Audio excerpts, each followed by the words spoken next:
Oakland Athletics go on to Philadelphia as they play the Phillies here in a short little series. As you see the records there, we face Dylan Bundy on the mound today, and for us we have Caleb Killian.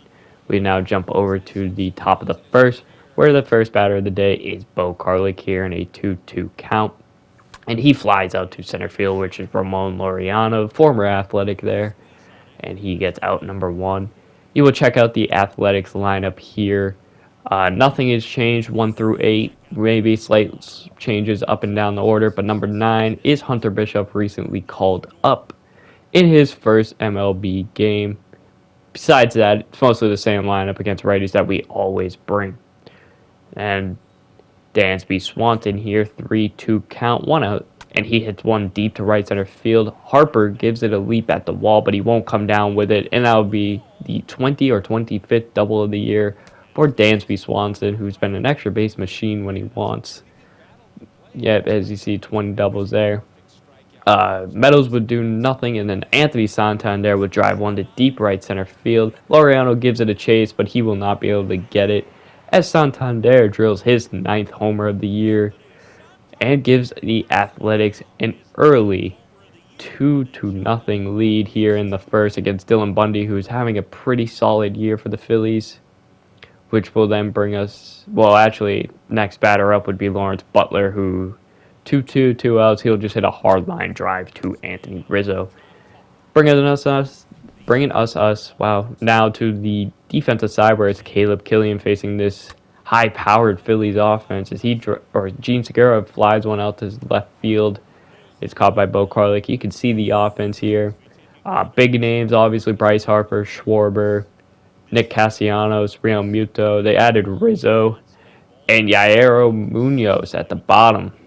Having a pretty solid year. Sneaky man down there on 9. You see Caleb Killian works out of the first inning here as he jams Bryce Harper to end it. And an easy catch there for Odor. We now jump over to the bottom of the second, where it's Kyle Schwarber, obviously one of the deadly mans here. He hits a very hard fly ball to right field, but hits it too hard as he can only get one bag out of it. Santander gets it in quickly, though off the mark, which would be a leadoff single where the next batter, Nick Castellanos, he just hits a hard ground ball too short for a 6-4-3 double play. And that would basically do it for the inning, as the next batter, Real Muto, will just get out. Top of the third, now it is Bo Karlik, 3-2-1 out here, and he hits a line drive to left field, and that will be a base knock here. An easy double for the fleet-footed Bo Karlik. That would be double number 15 on the year. And now we'll jump over next batter, 3-2, Austin Meadows. He won't be able to drive home Karlik as he strikes out at a fastball high. So a great way to get out of the jam there for Bundy. You can see here Munoz 3-2 at the bottom of the third, and he drives a pitch deep to left center field. And you can ring the bell there as Munoz hits his 11th shot of the year. Told you he was sneaky good at the bottom of the lineup there. Batting .270, he has 11 homers, and he splits the lead down to 1 for the Athletics. And trying to start a little rally for the Phillies, but nothing will come to it as later that inning, it'll be Alec Boehm. He strikes out, looking at a fastball high. We jump now to the bottom of the fourth where a few runners are on. Same thing, 2 outs, and Rizzo hits a weak fly ball to center field. Coming in on it is Hunter Bishop, who makes the easy catch. Then we go over to the top of the fifth, and speaking of the man, Hunter Bishop, he gets his second at-bat in the MLB, 3-2. He hits a line drive up the middle for a base knock, and that would be his first major league hit. And obviously his debut, it only took him 2 at-bats to get it, so congratulations to Hunter Bishop there. And nothing will come to it or of it again as Austin Meadows comes up with another chance. Runner on, 2 outs, 3-2. Runner on the move, he hits a weak fly out, or I guess line out to short, or second, Gene Segura. And that would make it, or continue the 2-1 lead to the bottom of the fifth where Caleb Killian just kind of locked in after that homer. Gets the drive line out there to end the 5th inning, and then jumping over to the bottom of the 6th, where it's Kyle Schwarber again, 2 for 2 on the day. He hangs a pitch to him, but Schwarber misses it, and it's a fly out to the warning track. So 6 strong innings for Caleb Killian here. And now we will jump over to the top of the seventh, where Ross Stripling comes on for the Phillies, having a rough year. He will let, I believe, Swanson gets a walk, Carlick gets a base knock, and then a 2 outs occur. So now they got to face Austin Meadows here with a 2-on, 2 out, and a 1-2 count. He hangs a slider right down the middle, and it's a line drive to right, mostly center field, and Austin Meadows leaves the yard. And it's a 5-1 lead for the Athletics on Austin Meadows, actually 28th homer of the year. He's been killing it this month or this past month in baseball, and I basically doubled his home run numbers from the last episode, I believe. That would be the end of the Athletics' offensive day, though, as Lawrence Butler strikes out, and nothing else happens as they keep the 5 runs. Caleb Killian works his 7th strong inning here, and that would be the end of the day for him. 7 innings, 1 run, I think only like 4 or 5 hits, something like that. And they would call upon former Philly Deolis Guerra to at least get the hold, try to work the rest of the night, as they do have a 4-run lead. But Caleb Killian having a great outing ever since coming up to the MLB level for Ryan Cusick. He's been doing well. Guerra not having a great year, and he's a former Philly, so this is a perfect time to bounce back. He gets an easy 5-4-3 double play at the end of the 8th inning here, and he will go on to the 9th to get 2 outs and 1 batter away, 1 strike away. Schwarber just drills one to left field and makes it a 5-2 game. That was Schwarber's 9th homer of the year, and that homer would knock Guerra out of the game and call upon closer Lou Trevino, who I believe is 24-30 in his opportunities. He's actually been playing much worse this year than he did last year. He faced Nick Castellanos here. Early 2-2 count with 2 down. Castellanos fouls off this pitch and keeps it 2-2. The fastball goes above the zone. He checks his swing. They call down to the first base umpire, who rings him up on it, and that would be the game. Oakland Athletics pick up a 5-2 victory here in Philadelphia. Player of the game honors will go to Caleb Killian, who also gets the win. Dylan Bundy will get the loss, and Lou Trevino will get the 1/3 inning save, his 25th of the year. It's actually Caleb Killian, as you can see, 3-1 on the year. Oakland Athletics had a dominant day. Santander had the 2-run shot. Meadows had the 3-run shot. Bishop went 2 for 4, same with Carlick. Phillies, on the other hand, only Schwarber and Munoz really did much. Schwarber was 3 for 4. Munoz had that home run. Real Muto had the 5th hit, and that was it for their offense. So you can see 4 hits allowed from Caleb Killian out of the 5 hits total for the Phillies. And, of course, Ross Stripling allowing the 3 runs of the 5 scored here for Oakland. We have hit the All-Star break here in the Oakland A's franchise, and as you can see at the top left there, we are 40-58.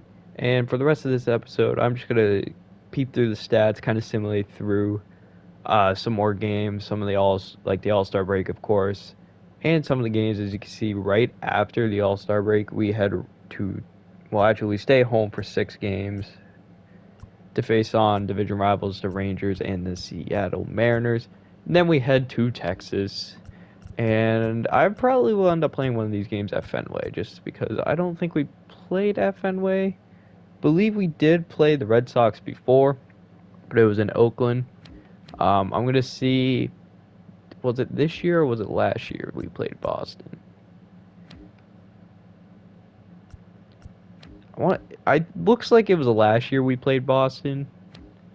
I'm trying to skim through it quickly.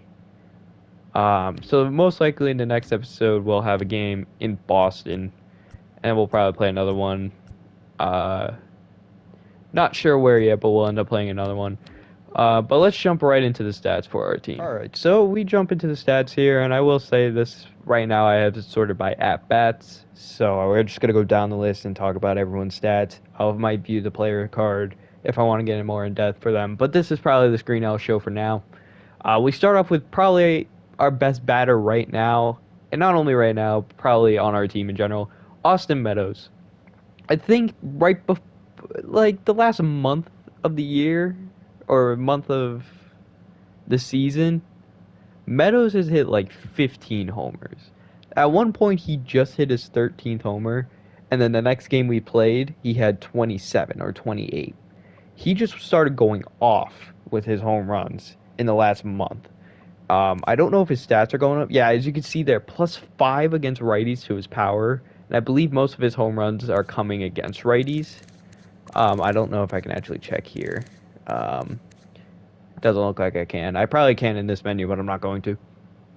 But 373 at bats. He's only batting 257, but he has an OPS of 870. He's almost 30 home runs at the All-Star break. I believe he is in the home run derby. Again, this year, I'm probably not going to watch the All-Star festivities or I'm just going to simulate him. So if he wins it, who knows? He might. But Austin Meadows is easily our best hitter right now. Next player is Dansby Swanson, who we picked up for, what was it, like 11 mil for 2 years, 11.5 mil. And he started off horrible. He started to pick it up recently. He has 7 home runs, 41 RBIs. He has 5 stolen bases with a 242 average, a 327 OBP, a 730 OPS. I think he's leading our team in strikeouts. He has 101, but he's also in the league lead, up there in the league lead in triples. As you can see, he has 7. Um, I don't know. I feel like every time I watch him, he's either striking out or getting some extra base hits. So he's doing all right, I guess. Hopefully he can turn it around in the second half of the year. I believe this Bo Karlik, other than Austin Meadows, is our best on-base percentage guy right now. 344 OBP. He has a 701 OPS. He's not that much of a slugger, it looks like. But he has 3 homers, 26 RBIs. He's up there in steals with 19, about a 270 average. He's not striking out a lot compared to other people. Does have 16 doubles as well, which is nice. I want to see if we can see how many runs he scored. He only has 31. So he's getting on a good amount in 83 hits, but he's just not really scoring as much as he should be, especially with that speed and how many times he gets himself in this position to score. But we do, what was it? Oh, we do have some bright future to look forward towards Bo Karlik. He is struggling against lefties this year, but against righties, he's doing amazing. Next batter is Lawrence Butler, who had a crazy month of May, I believe, and has significantly cooled off since. He's still second on the team with home runs with 17. He has 46 RBIs, which doesn't seem like a lot. It's because most of his home runs are solo shots and 2-run shots. You don't get many RBIs. But he only is batting 233. I believe in May he was batting like over 300 with 9 or 10 homers. He had a good month of May and then he cooled off. I hope he can get back on track. Same with Zach Jaloff, who's kind of been struggling. We did call up Jake. I think it's Ironman, Jake Ironman. It could be a different first name that I am just not paying attention to right now. But we'll find out later on because he is on the roster, so we will see his stats. But Zach Jaloff's just not doing the best right now. He is going up in some stats, so it's not horrible, but we need better from him. Anthony Santander, we picked up to be an everyday player. Right now, he's actually only playing against righties because he was struggling against lefties, as you can see with the stat boost. But he does have 9 homers, 33 RBIs. He's only batting 234, and most of our team's not batting good. Most of our team is doing horrible. Besides Meadows, Karlik, and I guess Dansby Swanson, they're probably not going to be good. If we go down to Albert Almora Jr., he started off the year red hot. Ever since I started giving him everyday at bats, though, he just cooled off a lot. He started to hit the ball less. I think he had like a 300 average roughly when I started playing him every day. Now he's at 221. So we're hoping he turns it around again soon, though we do have Hunter Bishop that we recently called up. So hopefully one of the 3 guys that can play center field for us step it up soon. If not, we might have to move Bo Karlik to center field. Catcher/DH, Tyler Soderstrom, he's been having a pretty good year. 11 homers, 30 RBIs. Somehow has 5 steals. I don't know why he does, but when you simulate games, you randomly get stolen bases. So yeah, has a 241 average. He has a 749 OBP. No, OPS. That would be crazy if it's 749 OBP. Um, he is actually doing very well against lefties compared to righties, where he's not doing that great. I do have him DHing against lefties and starting at catcher against righties. I believe maybe I switched him to DH against righties as well. Uh, but he's been doing well against lefties, so I keep him in the DH role since Santander is not doing well, and he's a worse defender than Langeliers. So if Langeliers is going to be in the lineup, I'd rather him start at catcher compared to Soderstrom. Um, but Soderstrom's been having a great year against lefties. I just need him to pick it up against righties and take back that everyday catcher role. Rodin Odor just flat out sucks. I don't know what's happening. He does have 12 home runs for us, which is, I think, top 5 on our team. But he has a sub 200 average and not that many RBIs for the 12 homers that he does have hit. So I don't know. I wanted to trade him at the deadline. Maybe if he gets his average to about 200, maybe above that, I might be able to get like a C potential prospect out of him. I'm not going to fleece them and just give him a horrible second baseman for a B potential prospect. That just makes no sense. Um, but I'll try to get something. If not, I might just end up eating his contract or for the rest of the year and then not re-signing him. Gabriel Maciel flat out sucked. I mean, he is young, and I want to actually call him down to the roster or like the Double A or Triple A so he gets more playing time. The only problem is we have other guys in center field already playing in the system. Guys like Pete Crow Armstrong, guys like I think it's Michael Castro, the guy we drafted. Um, those guys are doing pretty well in the minors already, so I don't want to call down Gabriel Maciel and just end up taking time from them. I don't always update the minor league lineups, so if anything ends up happening, it would be auto updated. Though we haven't had to deal with any injuries yet. Somehow I might have to check to see if I turned off the injuries or something, because it just feels like I never have injuries in this, which I guess is a good sign for us. But until then, Gabriel Maciel is just kind of a bench speed guy if we need it later on. Maybe a guy that can hop in and play when an outfielder is tired or something like that. Shea Langliers, I still don't know how to pronounce his name. He's actually been cooling off, which is surprising because he actually has a 271 average with a 746 OPS, which is one of the better ones on the team. Um, he was just red hot off the bench, backing up Soderstrom for so long. Now he's kind of cooling off because I'm giving him more at bats, and he's just with more at bats, he's not going to play as well as he was playing very minimal off the bench. But he's still doing really well. I hope he just doesn't fall off too much. He also did draw 10 walks in the very little at bats that he did have. So he's having a pretty good year. Hopefully he can keep that up. Scott Kingery, a bench bat that we picked up in the Rule 5 draft. I just don't want to send him back to Philly. That's just straight up the only reason he's still on the roster. Because the last thing I need is him to be cooking in Philly. Um, Probably going to wait the rest of the year and then just demote him down to AAA or AA for us. Probably, most likely AAA. And just kind of keep him in our system. Now we go to the two guys that were recently called up, and I called him Jake Ironman earlier. It is Jeremy Ironman. He's actually doing pretty well in 31 at-bats. He has 2 homers, 4 RBIs, somehow got a steal, which he does have speed, but no stealing ability. Has a 290 average.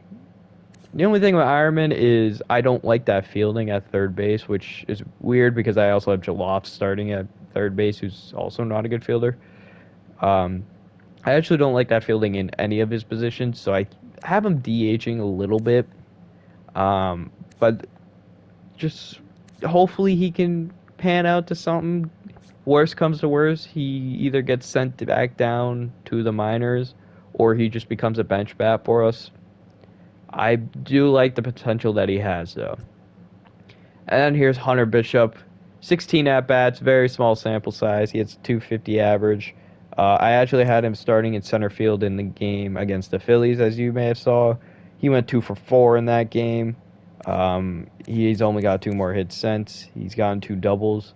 Um, but in 4 games, he's not starting off horrible, and he's playing center field, which is not his main position. He is a primary right fielder. And hopefully he pans out and makes it look like a good trade that we got him in. All right, so we'll now head over to the pitching side of things where we start off with Brian Mata, who has been having, in my opinion, the best year out of all the starters. Maybe all the stats won't say that, um, but and he has the most innings pitched from our starters, and that is actually due to the fact that he has, if you go over here somewhere, 3 complete games this year, which he's had none last year. He comes out of nowhere, gets 3 complete games. He has 10 wins, 7 losses, which record I don't really care for because someday the roster or like the team may be hitting well. One day the team might not be hitting well. Um, but he's just been on fire all year. He does allow, looks like a home run a game, which isn't the worst, or a home run per 9 innings, which isn't the worst compared to, I think last year was a lot higher than one. I think it was almost 2 last year. It was 2 last year. Um, so he's been doing much better. He does have less strikeouts per 9 innings, but besides that, I mean, he has better, or his FIP is going down, which is good. His WHIP's going down, which is good. His ERA went down a lot. His strikeouts are going up. His walks are going up, but he's pitching more. Same with home runs allowed. He's going to come with pitching more.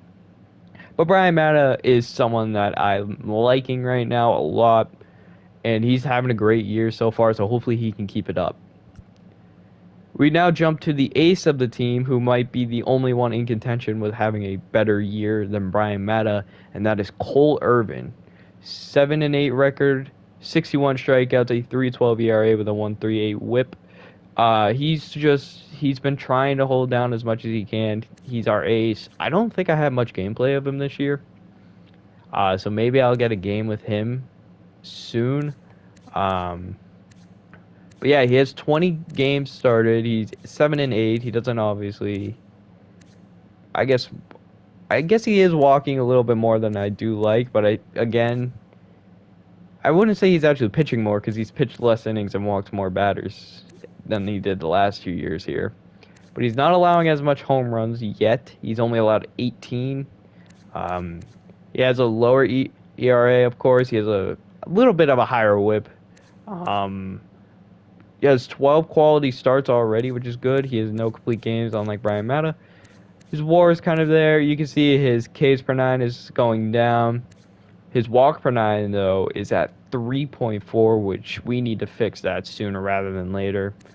Home runs per 9 is going up a little bit, but not too much. His FIP is going up, which is not something good. So besides the walking issues, which is weird because he has a high walk per 9 rating, hopefully he can turn it around soon with the walks and get back on track. Next guy is Gunnar Hoglund. He's 5-8 with 82 strikeouts. He has a 4.75 ERA with a 1.54 WHIP. He is striking out a good amount of batters. He's at about 6 per 9. He's got about 3 walks, which I do want to see less of, but most of our pitchers have about 2 or 3 walks per 9. His FIP's at a 4.51. I'm going to be honest, I don't really know what FIP even is, but I know you want a lower one, so we need to fix that. But Hoagland as like a 4th or 5th pitcher, I don't know which one he is in our rotation, isn't having the worst year. I would like to see some improvements in the second half of the year, so hopefully he does turn it around.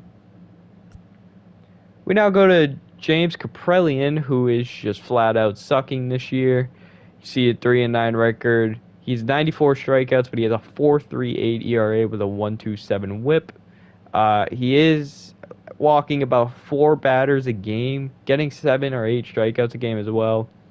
But he's not having a good year, and he's our number 2 pitcher behind Cole Irving, of course. Irvin.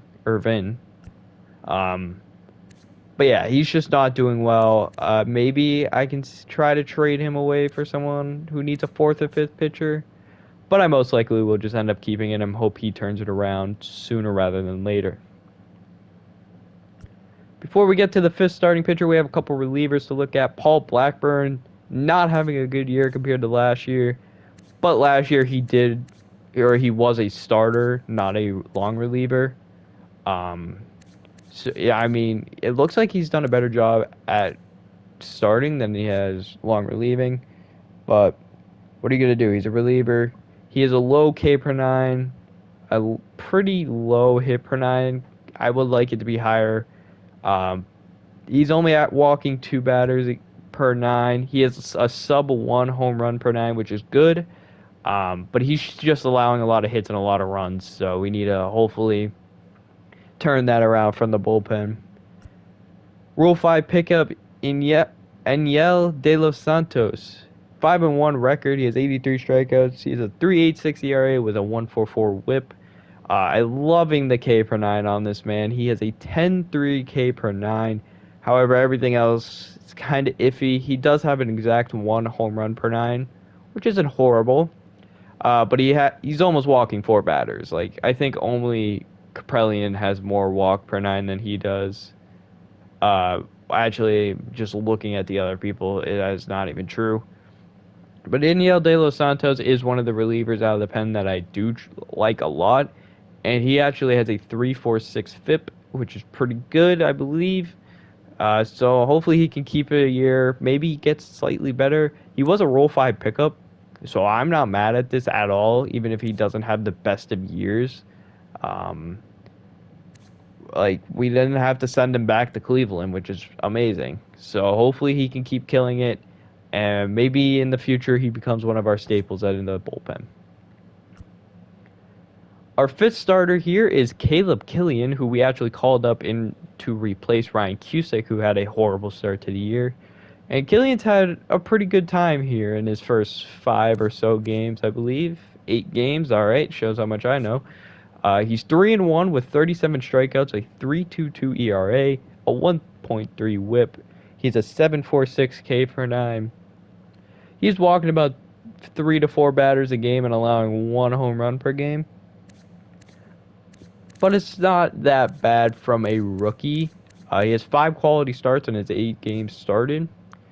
And yeah, he's been every game I've seen, he's been doing really well.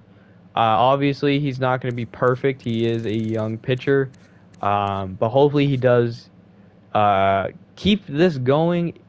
At worst, best is he improves, and next year he's like one of our first 3 guys in the rotation.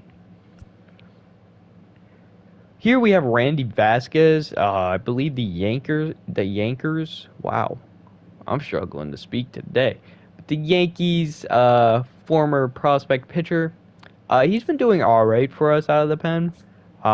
He does have a high walk per 9, and by high I mean it looks like he's walking 5 batters per 9 innings.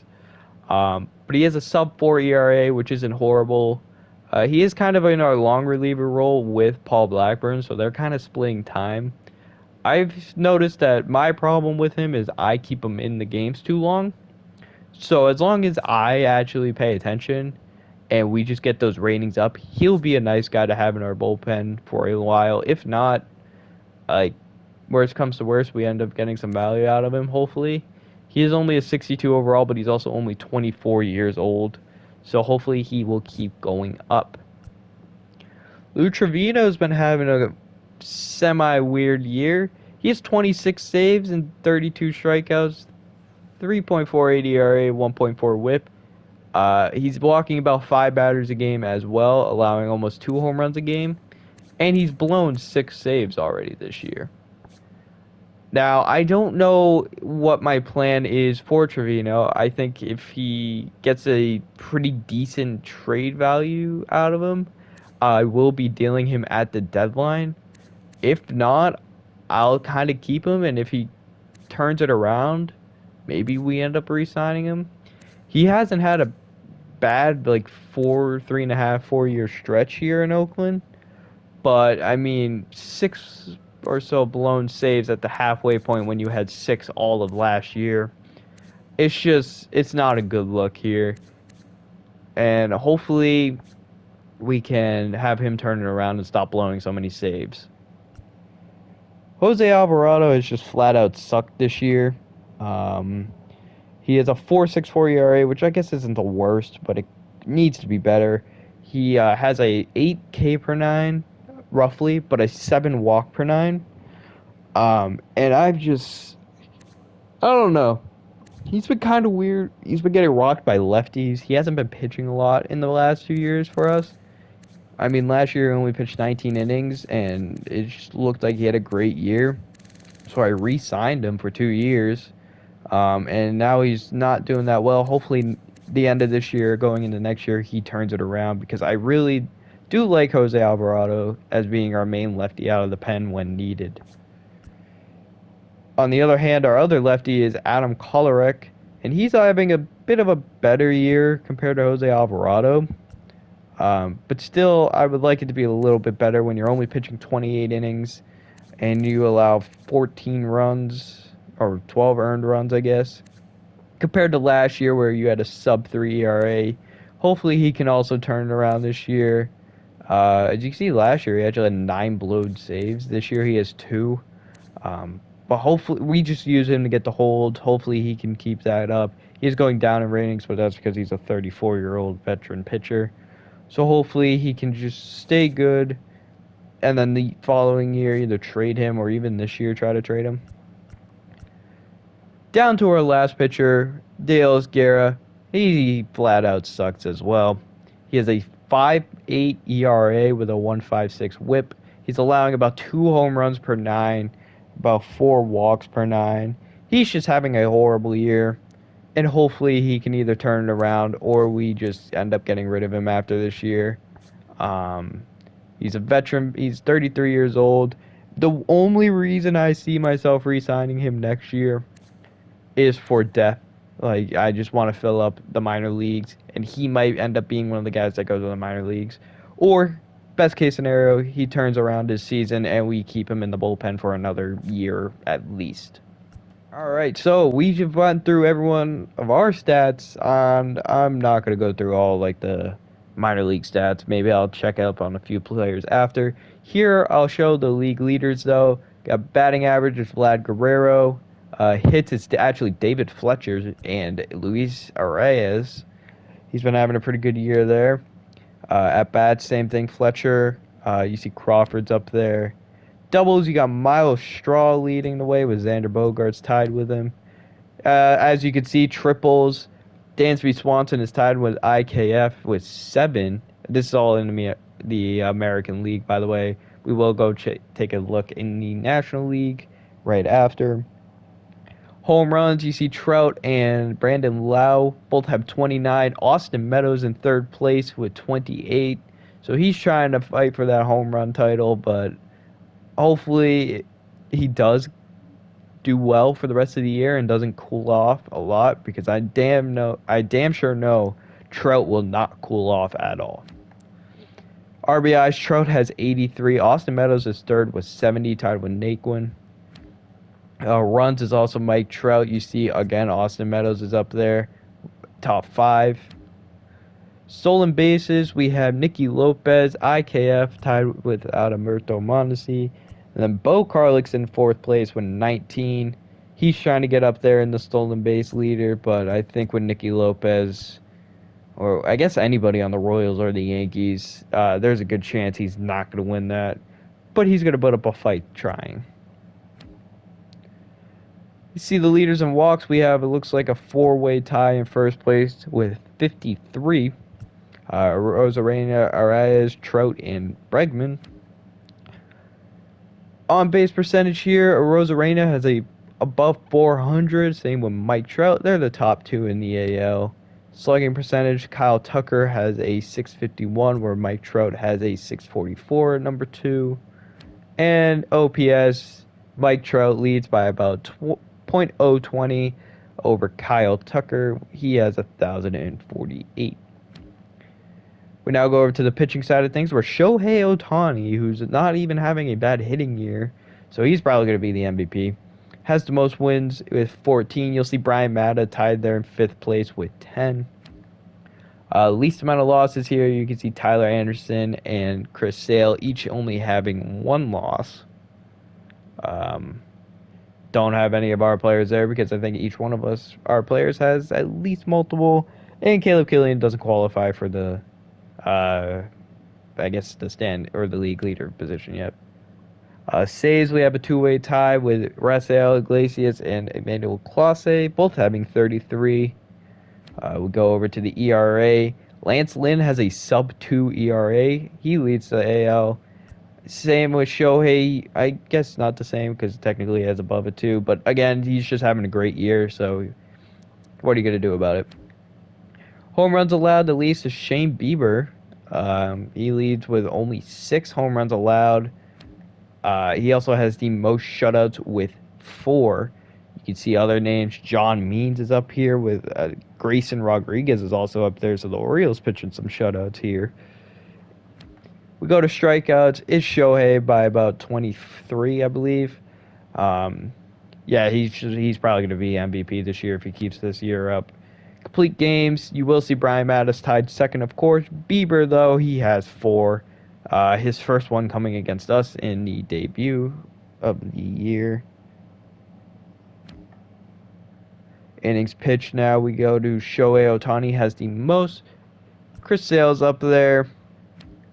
Walks allowed, only 14 for Chris Flexen, and Sean Manaea, former A's pitcher, he only has 15. I actually want to know how he's doing here in Boston.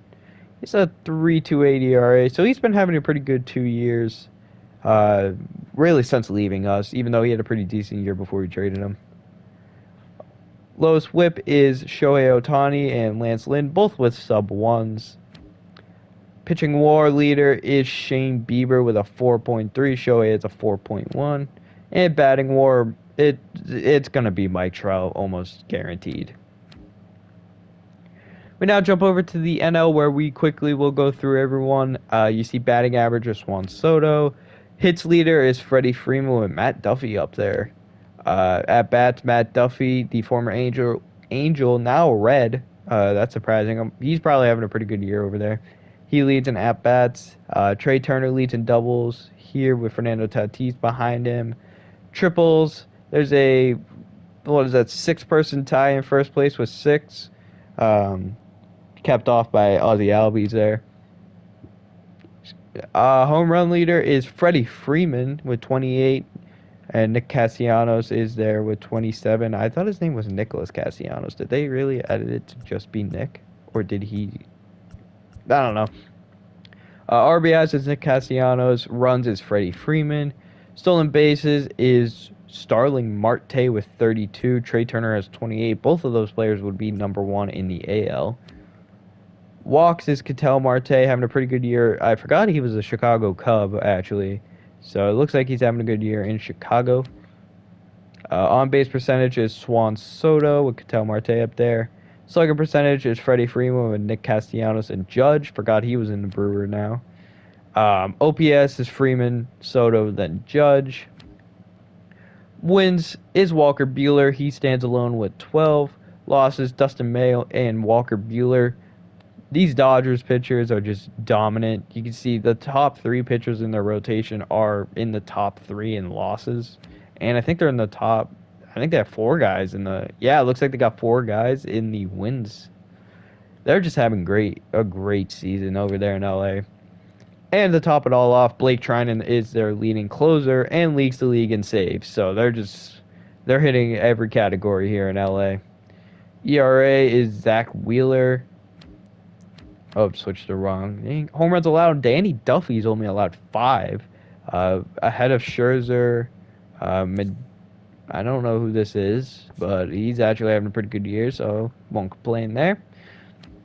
Shutouts, Wheeler has 4, Omar Marquez and Julio Rodriguez, each with 3. Wheeler leads the NL in strikeouts and complete games. Stroman's up there in second place with a big tie. Innings pitched is also Zach Wheeler. Walks allowed. The least is Kyle Hendricks and Armar Marquez with 20. The whip, a sub 1 for Chris Paddock, leads the league, and just over 1 with Zach Wheeler. Pitching war is actually Steven Strasburg. And the batting war, it's Aaron Judge in the NL. Take a look at the last couple player of the months. You see for June, pitcher of the month was Tristan McKenzie, who went 5-0 with a sub 2 ERA. Robbie Grossman had a 355 average. Rookie of the month was Vinny again. I think he's been there for the last couple months. You can see this was May, which you saw Lawrence Butler winning it. Josh Jung here in April. And we'll go over to the National League. You can see Tyler Mahle, Nick Castellanos, Henry Davis, and then here are the other 2 months for that. All right, so we simulated through the All-Star break, and the AL defeated the NL in the All-Star game, so we can now actually look at the All-Stars. You can see here, we'll go through the AL. Shohei Ohtani, Lance Lynn, Shane Bieber, Kevin Gausman, and Chris Sale were the starting pitchers. Reliever was Kendall Graveman, Emmanuel Clase, Taylor Rogers, Nick Anderson, Matt Barnes, Rafael Iglesias, and Liam Hendricks. So no Lou Trevino this year. See at the catcher, it's actually Gary Sanchez who got the start over Salvador Perez and Mitch Garver, who I would probably pick either of those two over him, but most home runs, baby, that's all you need. First base, Vlad Guerrero, it's easily taken that. Jared Walsh and Ryan Mountcastle were the other two. Second base, we got Brandon Lowe and Adam Frazier here. I feel like Adam Frazier was having a better year, but again, the home runs, baby. Third base, we got Rafael Devers and Jonathan Villar for some reason. But Villar has been having a pretty good season, so that's probably why. Shortstop, they got Bo Bichette. Nicky Lopez is up there, already an all-star. And Avi Baez is also there. We had the left field. It was going to be Austin Meadows because home runs, baby. Austin Meadows and Yordan Alvarez. In left field, center field is Mike Trout and Cedric Mullins. And right field, Kyle Tucker, Robbie Grossman, and Tyler Naquin. As you can see through that, we only had one all-star with Austin Meadows, which we had a few guys that had potential, but it made sense that Austin Meadows was the only one to make it, for us at least. As you'll see here, I'll quickly go through the NL All-Star team. You'll actually see Henry Davis made the All-Star game, who's one of my favorite catchers to see here in the league. Ketel Marte made it with his new team, the Cubs. Luis Urias had a pretty solid year, which I didn't really talk about too much. Geraldo Perdomo. I don't know if I said that right, but he's up there. You'll see right field, Aaron Judge, Mookie Betts, and Juan Soto. And then they just kind of threw Hunter Renfroe in there because Brew Crew, baby. All right, so I just simulated through the first bout series against the Texas Rangers. We'll check up on, but first we got a Yankees deal. And they're looking to trade us Lucas Ludge. I still don't know how to say this guy's name. Veteran pitcher, which we will not accept because I do not want to trade DJ Stewart for that old of a pitcher. Stewart's been having a great year in AAA, so I want to get a little bit more value than a 36-year-old pitcher. So we're not going to accept this trade. But you can see here against the Texans, we sweep them here. Looks like we scored about 4 runs in every game, maybe 5. And we did a pretty good job pitching. I apparently forgot how to check a box score. You can see for our team, this was the last game. Soderstrom hit a homer. Jaloff Bishop got a hit. You got Carlick getting a stolen base. Soderstrom getting hosed down. Irving picking up the win here. Looks like Guerra allowed 2 hits and got 1 out, and then just kind of got taken out. Trevino got a save. Picked up a 4-1 victory there. The day before, we picked up a 5-1 victory for our team, where Meadows. They actually did give me a chance to hit the 3rd home run with Meadows. I simulated it. He got the third home run. So Meadows hit 3 home runs, got 5 RBIs. He's responsible for the win. Looks like Bishop got an error there. Matta pitched 8 innings against Jack Leiter. Alvarado came in. Looked like he tried to get the save. Struggled a bit. And then Trevino just got his 28th save there. And then the first game was the 4-3 victory, where it looks like Meadows homered again. So he's at like 32 home runs right now. Had a couple of stolen bases. I think that's Odor just stole a base. That was Caleb Killian's start. He had a pretty solid 6 strong innings. Guerra had a pretty good outing too. Trevino got 3 straight saves. So now we're going to go back to simulating the Seattle series, where we will face... Looks like Kaprelian has a shutout going, and it looks like he got it. So before we check the box score, we actually got a Rays trade now, where, again, they're trying to give me a veteran pitcher for a youngin, Robert Pusan. I will say I did update the trade block, which we'll look at after the series here. Robert Pusan is on it because he's been struggling in the minors. But let's see here. Just want to make sure. Yep, Kaprelian gets the complete game shutout. So he's bounced back there in his first start. Robbie Ray gets the loss. And Meadows gets another home run. It looks like Gabriel Maciel also got a homer, which is weird. Next game here. We're not going to do any of the critical moments in this one because it's already a longer episode. The Mariners get a 6-5 win there, and now the Angels are offering us a trade. Griffin Channing. This actually isn't that horrible of a trade. If he was having a better year, that is.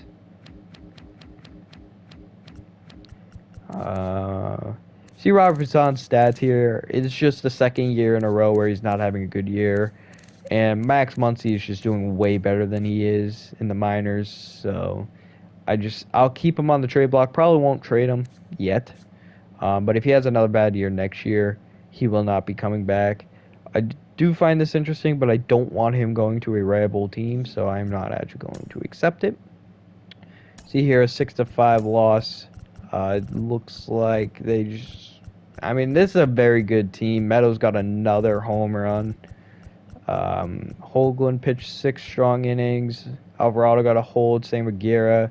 Then Eniel De Los Santos, and then Trevino blew the save, giving Vasquez a loss. Oh, Lord. Caleb Killian picks up a win in his game, and the Yankees offer us another trade here. And this one's a little bit better, seeing as Odor is flat out sucking, and you're trying to give me a veteran. However, we are just not in contention, so there's no point in me picking up a 36-year-old man when he's just going to leave next year anyway.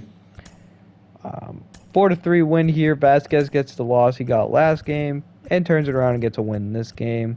Soderstrom, Santander, and Bishop all went yard. Soderstrom got a triple.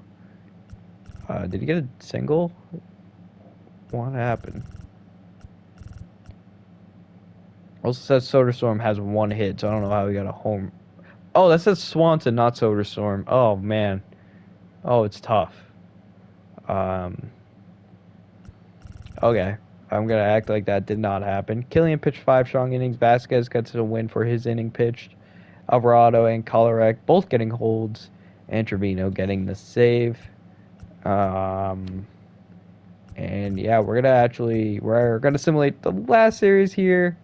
Then we'll probably look at the trade deadline, and then probably next episode will be the first trades if we make any, unless I like one in this offer.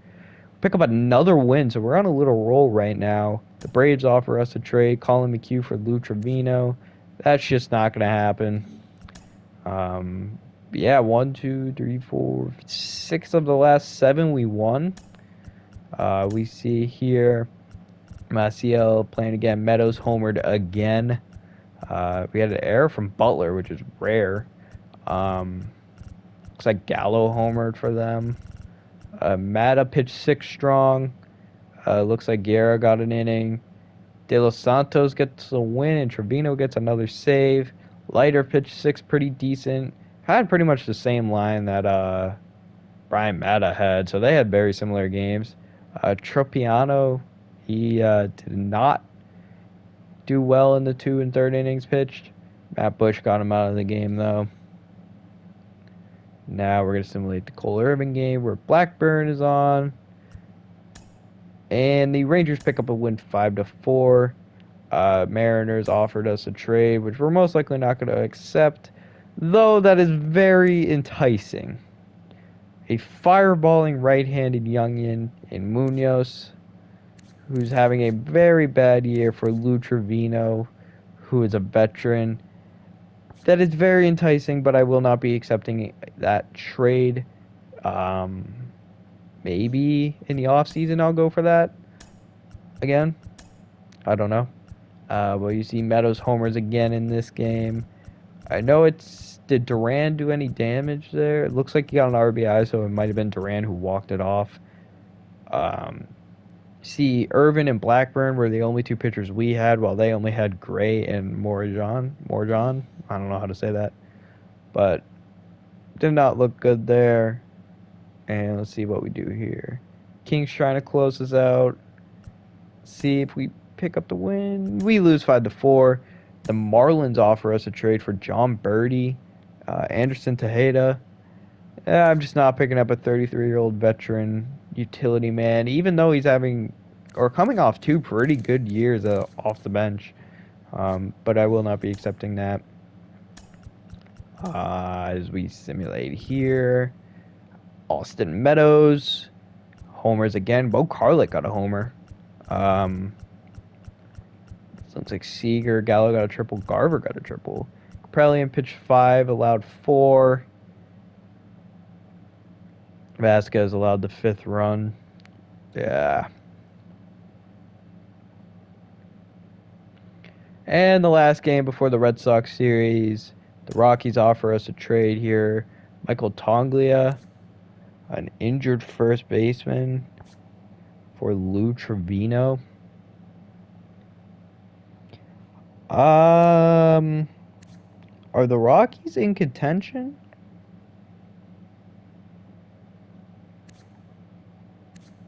That's going to make or break this trade here if the Rockies are in contention.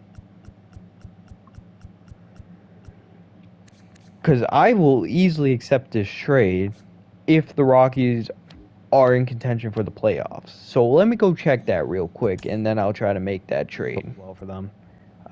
We'll accept that trade. So that's the trade we're doing at the end of this episode. And boom, Michael Tonglia is now a Athletic. We no longer have Lou Trevino closing. I'll edit this later on. But that would be the end of this episode there. Next episode, we will take on probably this game here, Brian Matimer, Sean Manaea. But one of these 3 Boston games, I have not decided which one yet. We'll have any more trades. I'll do it.